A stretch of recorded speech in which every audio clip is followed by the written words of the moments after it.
Hey Vince, Ash here. Welcome back to Gents. So a little bit ago, I did part 1 of the top 20 best-selling men's fragrances of 2022. That was number 20 through number 11, and today we're taking a look at number 10 through number 1, which was the best-selling men's fragrance of the year. And just like in that video, I'll be giving you guys the actual hard numbers of how much money these fragrances made in 2022, and also whether it was an increase or a decrease versus 2021. And I'll scatter in some little nuggets as well about other fragrances as we go along. So let's jump into it and let's go over the top 10 best-selling, the best money makers of 2022.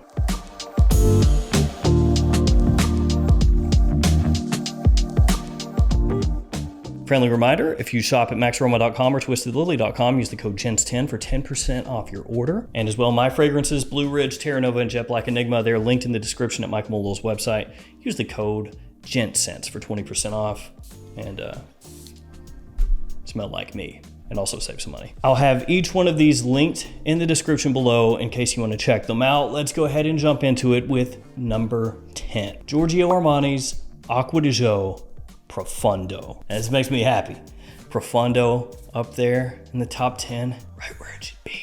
And it made more than Acqua di Gio Eau de Parfum, so that's something. Made 31.5 million. This sounds pretty good. I like that. But that was actually a decent drop off from the year before, so yeah, I don't like that. So still good enough to be in the top 10, but noticeably down from the year before. In terms of numbers, a little over 10% down year over year. And that's something to think about. Acqua di Gio Eau de Parfum entering the list at number 20. Acqua di Gio Profondo doing well, but number 10 and actually decreasing year over year. I do wonder, I love Acqua di Gio with every fiber of my being.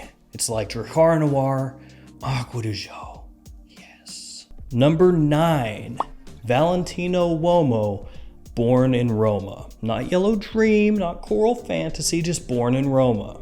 Also 31.5, but a little bit more than the Armani. And this was a big jump up from year over year, actually. Valentino Uomo, Born in Roma did so much better in 2022 versus 2021. Actually, in 2021, it was number 24 and then jumped up. So pretty impressive there, Valentino. And another thing that you may have noticed as we worked through this list is most of these are the first of a fragrance line. Not all of them, of course, but a lot of them are. So whatever fragrance kicked off that fragrance line and got people interested in it, that one keeps chugging and chugging and chugging. So that's another interesting thing to pick out of this. Moving up ever so slightly more to number 8, Dolce & Gabbana's Light Blue Pour Homme. 34.6 for this one.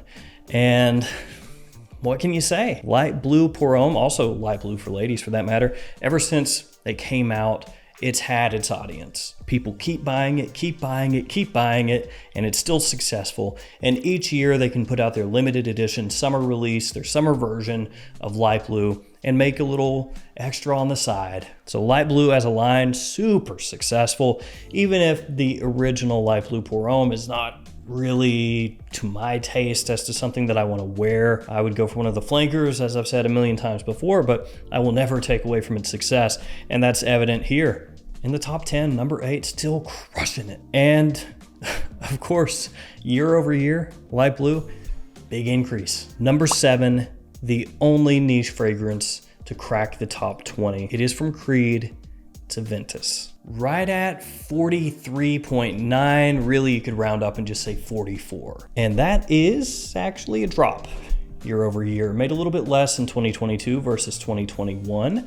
Creed Aventus though, for a niche fragrance, you gotta say, pretty successful. But it's interesting to see where it slots in against designers, how much it's pulling in versus these other fragrances out there. None of the other Creeds in the top 20, and not another niche fragrance in the top 20 for men. Although I will tell you a little teaser if you want to know. As far as the ladies' top 20, there is a niche fragrance in there, and it did sell more than Aventus. But as far as men's fragrances, Aventus the number 1 niche scent, and top 10 as far as just overall in this category. And let me really quickly give you another fragrance, a classic men's fragrance that's not in the top 20, just to let you know where it is. And we'll talk about this one maybe a little more as we go on, but YSL's L'Homme. Not La Nuit de L'Homme, L'Homme. 21.3, it came in at 24th.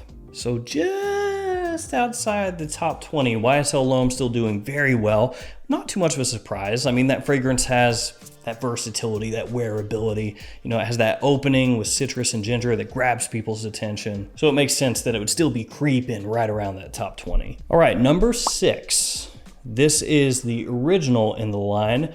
One of the flankers of this was in the top 20, but in the previous video. It is Gucci Guilty at number 6. So Gucci Guilty Black and Gucci Guilty, both within the top 20. And now we're making a pretty big leap from Aventus to Gucci Guilty.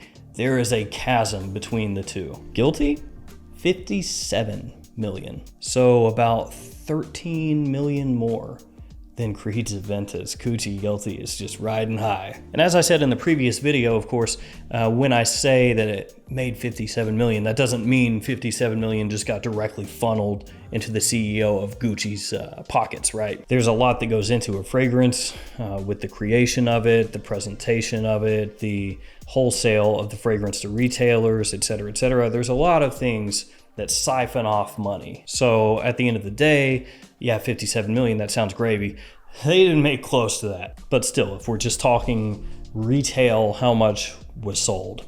There you go. Before we get into the top 3, I'll go over with you guys some of the fragrances that did not make the top 20. Number 5, Acqua di Gio, the original Acqua di Gio Eau de Toilette. Another pretty big jump here, 65.9 million. For Acqua di Gio. So we're getting into some pretty serious money. Not that we weren't in serious money from the get-go, but now it's more serious. And this was actually a drop year over year. Acqua di Gio made a little bit less in 2022 versus what it made in 2021. So again, all these Acqua di Gio fragrances making a little less in 2022 versus 2021. Be interesting to see how 23 goes. But Acqua di Gio Eau de Toilette is a classic. It is a modern classic. I love this stuff. I have always loved Acqua di Gio, and I'm very happy to see it still in the top 5. Even if some people out there might say, oh, dude, the last thing we need is more Acqua di Gio. Let Acqua di Gio be there forever. Number 4, another one that makes absolute sense, Versace Eros. 67.2 million for Eros. It is Versace's highest performing fragrance. Just outside the top 3. But when we get into the top 3, you're just gonna be like, oh, okay. And Eros actually did great. 2022, nice increase, sizable increase versus 2021. So Versace Eros is just getting the job done. And as I said, it's not a surprise at all. Eros is a huge release. I mean, people love this stuff. That sweetness really just helps with the compliment factor. The performance is there. The look of the bottle is great. So Versace Eros, number 4, makes sense. But before we do the top 3 fragrances, let me give you 3 fragrances that dropped out of the top 20 from 2021 into 2022. So these are fragrances that during 2021 were top 20 best-selling men's fragrances and now no longer are. First up, Armani Code. That is the Eau de Toilette. And I gotta say, it makes sense now, doesn't it? Because Armani has refreshed the Armani Code line. They basically killed off all those flankers that so many people loved.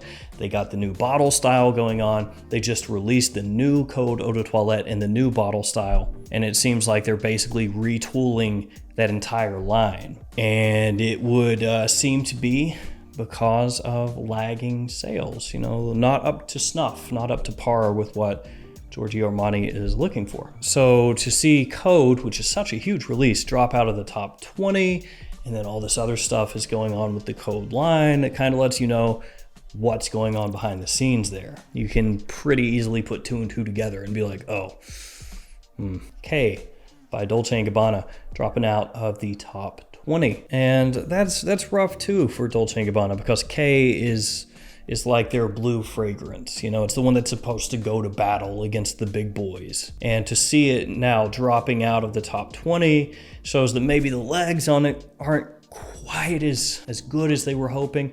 Now, it's entirely possible that this year K does really well, right back into the top 20, right? Of course. I mean, that type of fragrance, easily that could happen. And they did release Q for women, so maybe that gives it a little boost, a little tiny one. But K dropped out of the top 20. And then Phantom dropped out of the top 20. That one's the more interesting one, because for Phantom to drop out of the top 20, that was really Paco's new big line.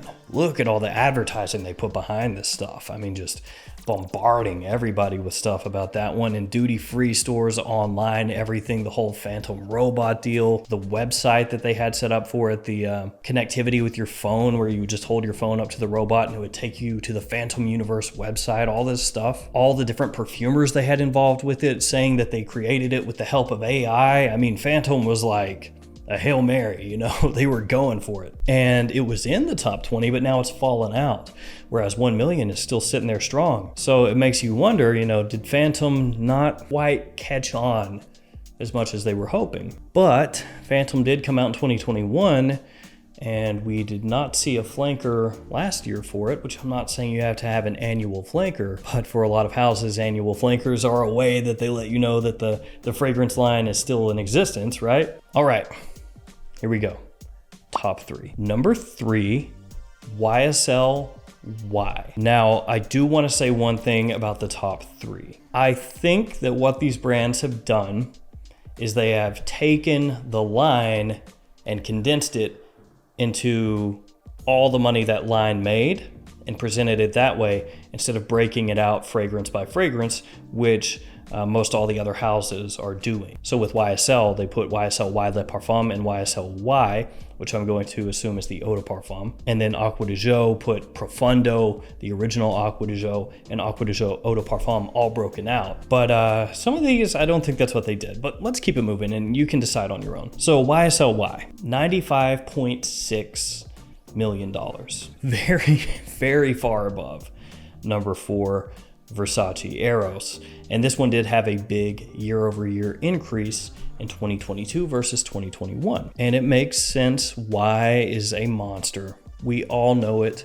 Like I said, with YSL Y Le Parfum in the last video that I did, it made sense to see that in the top 20. So to see YSL Y, again, presumably Eau de Parfum, if not Eau de Parfum mixed together with Eau de Toilette as the number 3. So if YSL Y is number 3, what could the remaining 2 be? Well, number 2 is Bleu de Chanel. And I do believe that they are taking the Eau de Toilette, the Eau de Parfum, and the Parfum and putting it together, because Bleu de Chanel is basically at 210 million. And that is actually a decrease year over year. So yeah, I'm going to assume again that that is the EDT, the EDP, and the P, because if it isn't, holy crap. But 210 million for Bleu de Chanel, obviously that one's doing very well. Nice and healthy numbers there. And it's a great blue fragrance. I mean, what can you say? You can wear that stuff anywhere. It smells amazing. Very modern, extremely classy. Bleu de Chanel number 2. Now, before we do the number 1, let me hit you with some fragrances that are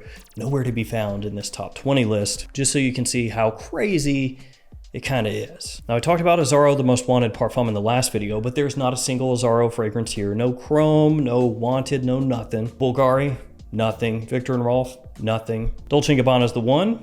Nope, none of that. Nothing Issey Miyake. La Nuit de l'Homme, not here. Dior Fahrenheit, Dior Homme, no, none of that. Not a single Jean Paul Gaultier fragrance, not the original Le Male.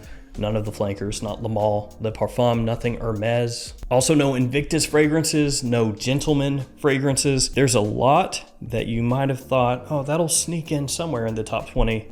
That's just not here. And now we are at the number 1 best-selling men's fragrance, and you had to see it coming. You had to think at the beginning of this that this was probably number 1, but at the absolute bare minimum, was in the top 3, Dior Sauvage. Now, just how much Dior Sauvage crushed all the other fragrances is pretty crazy. So Bleu de Chanel was right at about 210 million. It's like 209.9. Dior Sauvage, 284.7. Basically 285 million. And guess what? That was an increase year over year. pretty substantial one. So again, with this, I've got to think that this is Sauvage Eau de Toilette, Eau de Parfum, Parfum, Elixir, all of them put in here, because it is just listed as Dior's Sauvage. And again, I gotta think that's the whole line. Maybe if you break it out, it wouldn't look quite as crazy, but I have a sneaking suspicion that what would have happened had they not just combined it all into one is it would have been like number 1, Sauvage Eau de Toilette, number 2, Sauvage Eau de Parfum, number 3, Bleu de Chanel Eau de Parfum, number 4, Bleu de Chanel Eau de Toilette, number 5, Sauvage Elixir, and you just have like the entire top part of this top 20 would just be Sauvage and its flankers, and Bleu de Chanel and its flankers, and Y and its flankers. So I get why they would do that, because otherwise the list starts to just look like, oh, okay, just those, huh? That's it, cool. But that is the number 1 Dior Sauvage, all of them, I guess. And the difference between Sauvage and Bleu de Chanel is quite wide, as I said, like a $75 million gap between those. And just to let you know how wide that gap is, if you add $75 million to the number 20 fragrance, Acqua di Gio Eau de Parfum, that would actually make Acqua di Gio Eau de Parfum the number 3 best-selling fragrance. So yeah, Sauvage is making a lot of money, you could say. And that will do it. That's the top 20 best-selling men's prestige fragrances for 2022 and their numbers, along with some interesting tidbits about fragrances that didn't crack the top 20, fragrances that were just released that maybe underperformed, overperformed. Just a lot of info to chew on. All right, guys, that'll do it for me. Thank you for hanging with me. I hope that you found these informative and interesting. Stay safe out there. I'll see you tomorrow with another fragrance video. See you guys later.